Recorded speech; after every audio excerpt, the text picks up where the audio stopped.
우리 옆 사람과 이렇게 먼저 인사했으면 좋겠습니다. 여호와 하나님이 우리의 아버지이십니다. 네, 한 번 더 인사할 때 이렇게 이야기하죠. 여호와가 우리를 강하게 하실 것입니다. 아멘. 할렐루야. 아멘. 여호와가 우리의 아버지 되심을 확인하고 그분이 우리를 강하게 하시는 것을 경험하는 이 밤이 되기를 간절히 소망합니다. 아멘. 그 두 가지는요, 사실 오늘 본문에 나와 있는 두 사람의 이름의 뜻이기도 합니다. 1절 말씀에 보니까 히스기야가 왕위에 오를 때의 나이가 25세였는데 그의 어머니의 이름을 아비야라고 소개하고 있고 스가랴의 딸이라고 소개하고 있습니다. 히스기야라는 왕이 등장을 하는데 우리가 굉장히 많이 듣던 이름이죠. 우리가 이스라엘의 남유다의 왕들을 이야기할 때 선왕이라고 일컬어지는 히스기야 왕입니다. 그런데 그 왕의 아버지는 어떤 사람이었냐면 아하스라는 왕이었는데 오늘 본문 6절에 보니까 이렇게 이야기를 합니다. 아들이 아버지를 어떻게 소개하냐면 우리 조상들이 범죄하여 우리 하나님 여호와 보시기에 악을 행하여 하나님을 버리고 얼굴을 돌려 여호와의 성소를 등졌다, 이렇게 설명을 합니다. 저기에 6절에 우리 조상들이라는 단어가 바로 내 아버지가 라는 단어로 바꾸면 딱 맞습니다. 아하스는요, 하나님 보시기에 매우 악한 왕이었습니다. 여호와 보시기에 악을 행했는데 그냥 단순히 악을 행한 것이 아니라 하나님께 온전한 제사를 드리고 예배를 드리는 성소에 아세라 목상을 가져다 두고 그것에 경배하며 자기만 예배했을 뿐만이 아니라 온 유다 백성들을 그 앞으로 데리고 갔습니다. 그리고 여호와 보시기에 악을 행했고 하나님을 버리고 얼굴을 돌려 여호와의 성소를 등진 매우 악한 왕이었습니다. 그런데 히스기야가요, 왕위에 오르자마자 한 일이 바로 자신의 아버지의 치부를 드러내는 것이었습니다. 여러분 어떠세요?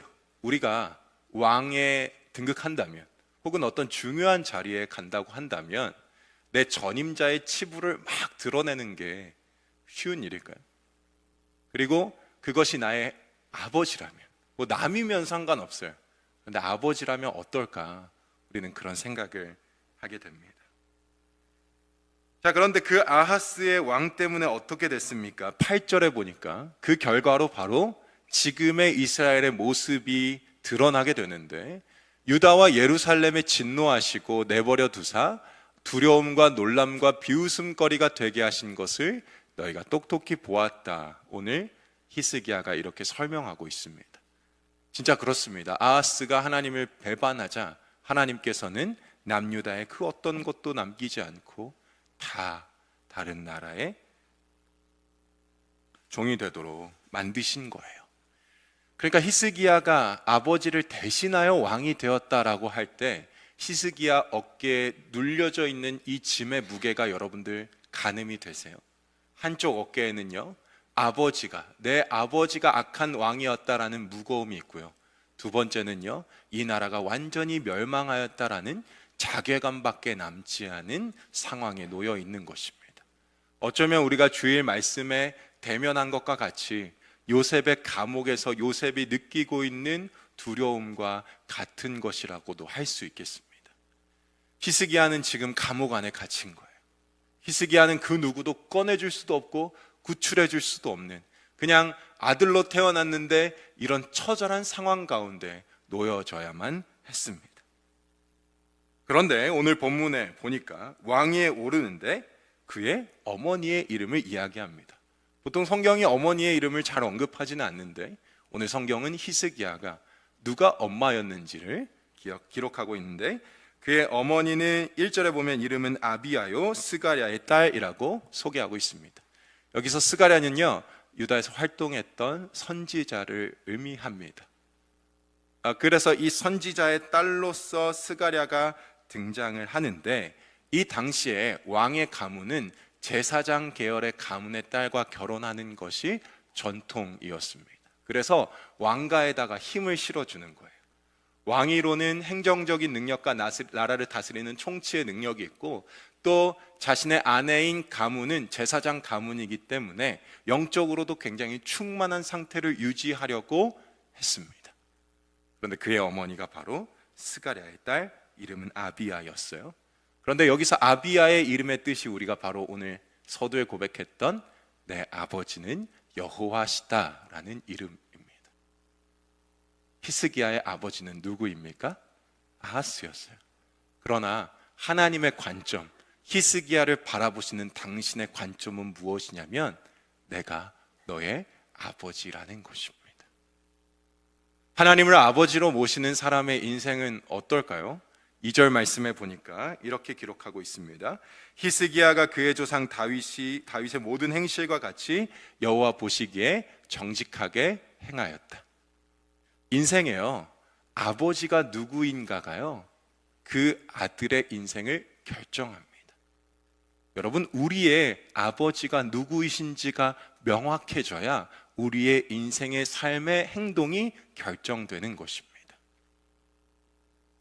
히스기야는요, 그의 어머니의 이름과 성품을 따라서 아버지, 육신의 아버지의 길이 아닌 진정한 하나님 여호와 아버지의 길을 가기로 택했고, 그것이 그의 삶에서 정직으로 나타났습니다.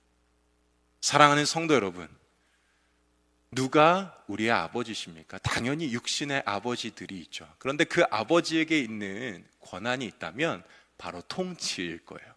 아버지는 집안의 가장으로서 집을 다스리시죠. 그리고 그 아버지는요, 자녀들을 위해서 가장의 책임을 다합니다. 그러니까 이 통치라는 권한이 시대를 불구하고 아버지라는 이름에 딱 놓여 있어요. 그렇다면 바꾸어 말하면 지금 내가 어떤 이의 통치를 받느냐, 어떤 것의 다스림을 받느냐가 나의 인생의 행동을 결정한다라는 것입니다. 히스기야가 아버지가 하나님일 때 정직했다고 했죠. 바꾸어 말하면 어떻게 될까요? 내가 지금 정직하지 않다면 나를 통치하고 있는 것이 여호와 하나님이 아니라 다른 것이라는 것입니다. 다른 것이라는 거예요. 이스라엘의 문제는 항상 어디에서 시작되었냐면 정직하지 못했을 때 문제가 시작됩니다. 자, 히스기야가 정직하다는 것을요, 오늘 성경 본문은 어떻게 설명하고 있습니까? 3절 말씀해 보니까 첫째 해 첫째 달에 여호와의 전 문들을 열고 수리하였다 이렇게 되어 있는데, 본문을 읽으면 좀 뜬금없는 것 같아요. 우리가 생각하는 정직은 어떤 의미가 있죠? 어떤 것에 꾸밈이나 거짓이 없고 모두 솔직하게 드러내는 것을 우리는 정직이라고 생각합니다. 그래서 우리는 정직의 태도에 대해서 많이 접근을 합니다. 그래서 가르칠 때도 정직해야지 할 때 그런 올곧은 태도를 많이 이야기해요. 제 인생이 얼마나 정직하고 싶었는지, 자식들의 이름이 다 정자잖아요. 진짜요. 그 중에 우리 첫째와 셋째는요, 발을정이에요. 가운데 제가 가운데 발을정 넣었더니요, 어떤 분이 그래요. 사람 이름에는 발을정 넣는 게 아니다, 거꾸로 간다. 거짓임이 증명이 됐습니다. 저희 집에서 제일 정직한 게 첫째 딸이에요. 자, 아무튼 얼마나 제가 정직하고 싶었으면 거기에 정자를 넣었겠어요. 그런데 인생이 정직하다는 것은요, 성경이 말하는 정직은 그냥 자세나 태도에 있지 않아요. 어디에 있습니까? 행동에 있습니다. 행동. 히스기야는 정직한 행동으로 무엇을 했냐면 성전의 문을 수리하기 시작합니다.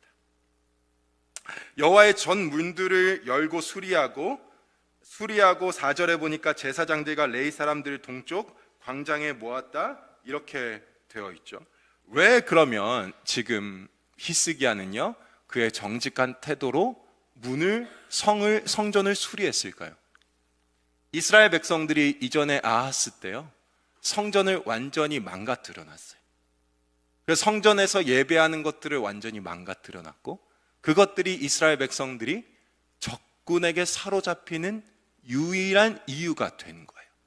여러 가지로 이유를 많이 찾는 것 같지만 우리가 인생에서 실패하거나 좌절하거나 넘어질 때에 하나님의 어떤 진노의 맹렬한 노가 우리에게 다가오는 것 같이 느껴질 때, 내 인생이 잘 안 풀리는 것 같고 꼬이는 것 같고 여러 가지 문제가, 관계가 복잡해지고 상처가 채 아물기도 전에 다른 상처들로 우리의 삶이 가득해질 때, 우리는 그 이유들을 어디에서 찾습니까? 자꾸 다른 곳에서 많이 찾아요.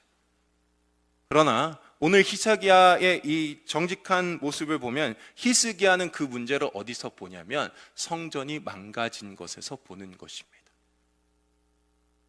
잘 연결이 되세요? 정직한 것과 성전이 수리되는 것. 여러분, 성전을 수리하려면 어떻게 해야 될까요? 성전이 망가져 있다는 것을 인지를 먼저 해야 됩니다. 그리고 자신에게 있어서 가장 중요한 것이 이것을 고치는 것이라는 것을 깨달아야 합니다. 그리고 이것을 고치기 위해서 고쳐야 하는 이유에 대해서 사람들에게 설명해야 되는 거예요. 그래서 히스기야가 어떻게 했냐면, 우리의 조상들이라고 말했지만 내 아버지의 치부를 다 드러내고 지금 유다와 예루살렘에서 벌어지고 있는 문제점들이 무엇인지를 정확하게 직시하면서 하나님 앞에서 어떻게 살아가야 하는지를 결단하는 것입니다. 성경은 이것을 정직이라고 말한다는 것입니다. 즉, 하나님을 떠난 지점이 어디인지를 정확하게 깨닫고 거기에서부터 다시 하나님께로 나아가는 것, 이것을 성경은 정직이라고 말한다는 것입니다.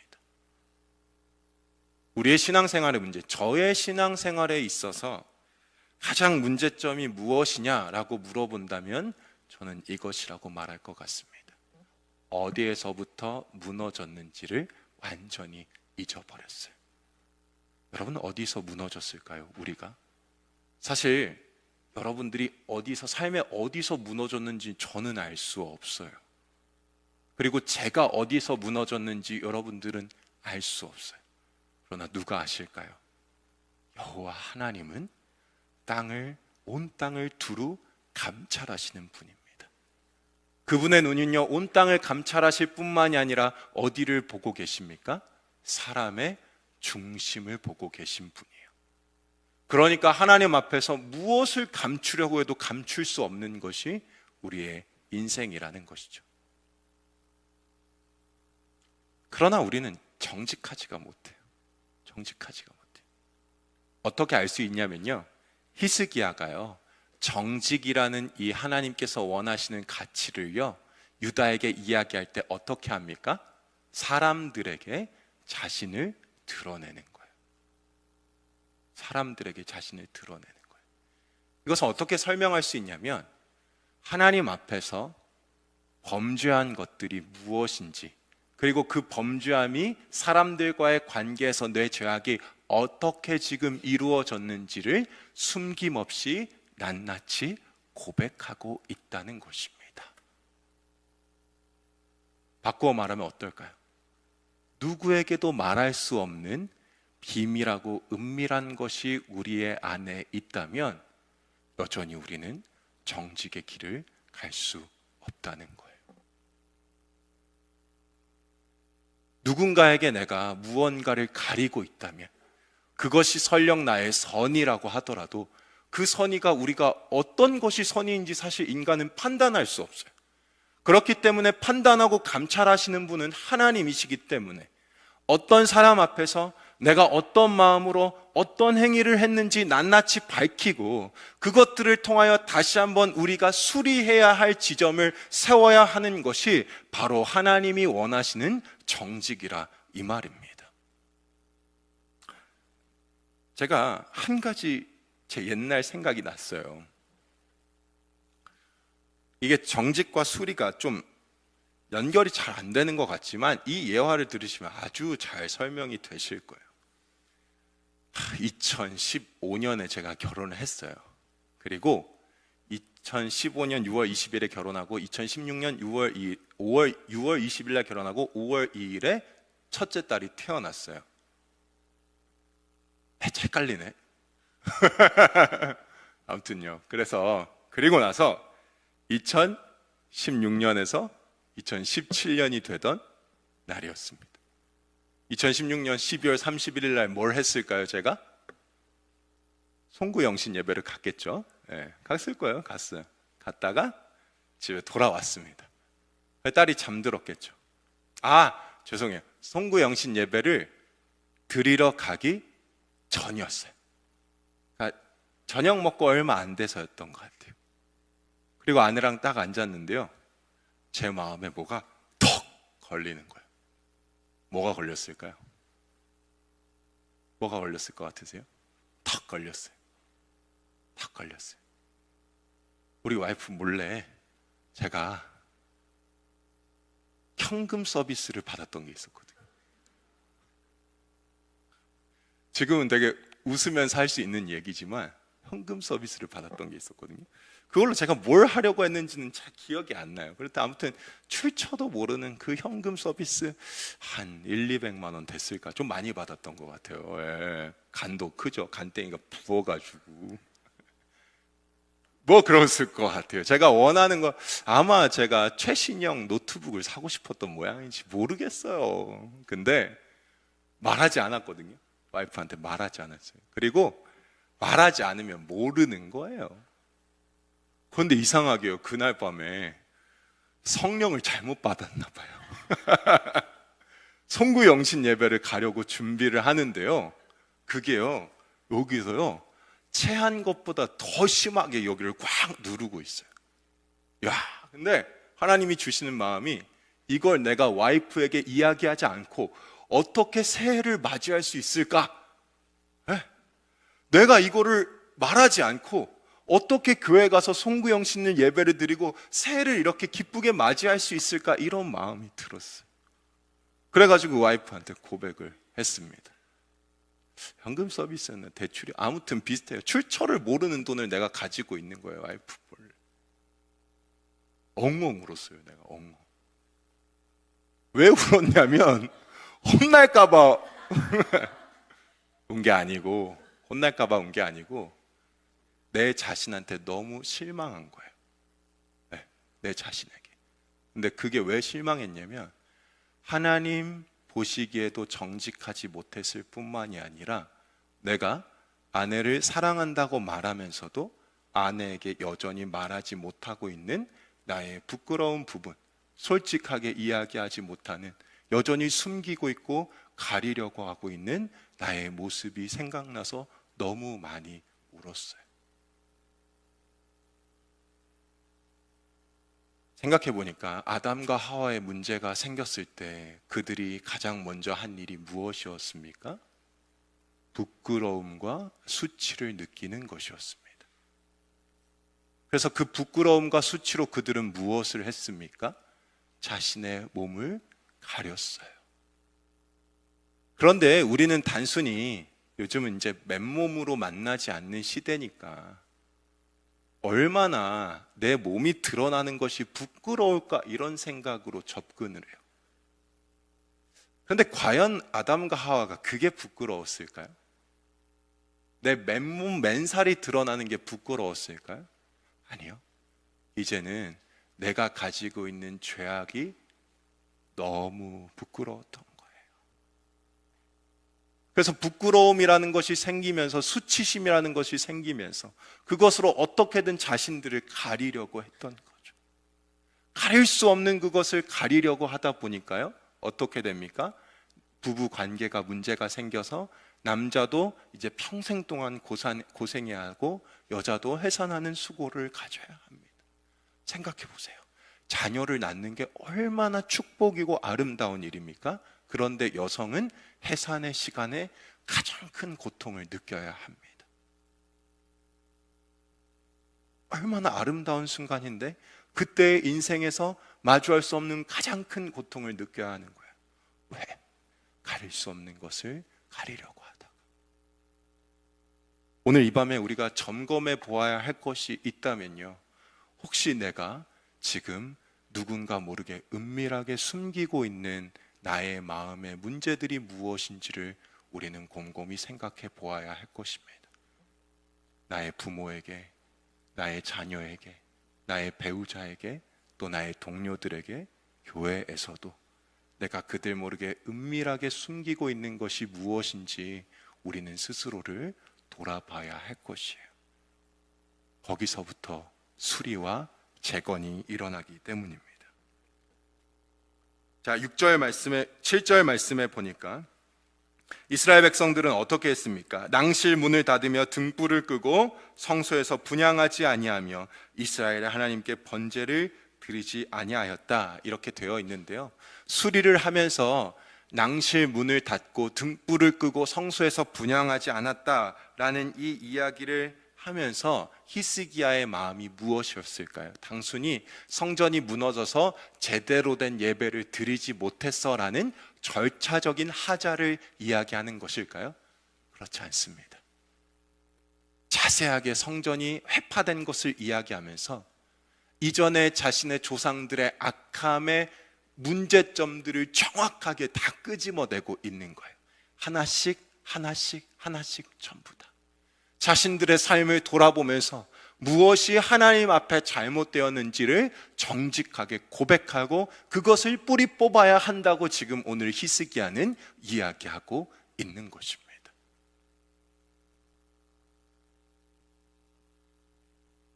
그리고 나서 이렇게 이야기하죠. 11절 말씀인데요. 우리 11절 말씀 같이 읽도록 하겠습니다. 내 아들들아, 이제는 게으르지 말라. 여호와께서 이미 너희를 택하사 그 앞에 서서 수종들어 그를 섬기며 분향하게 하셨느니라.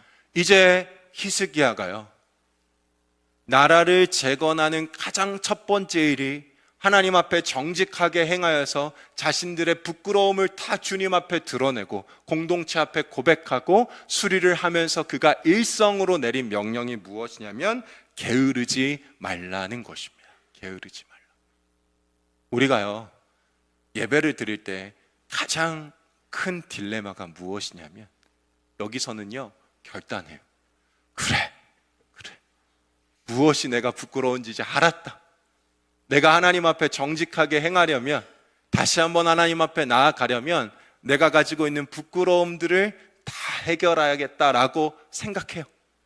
도전도 받아요. 근데 문제는 무엇일까요? 저 문 밖을 나서면 내일 해야지, 모레 해야지, 좀 시간이 지나면 해야지.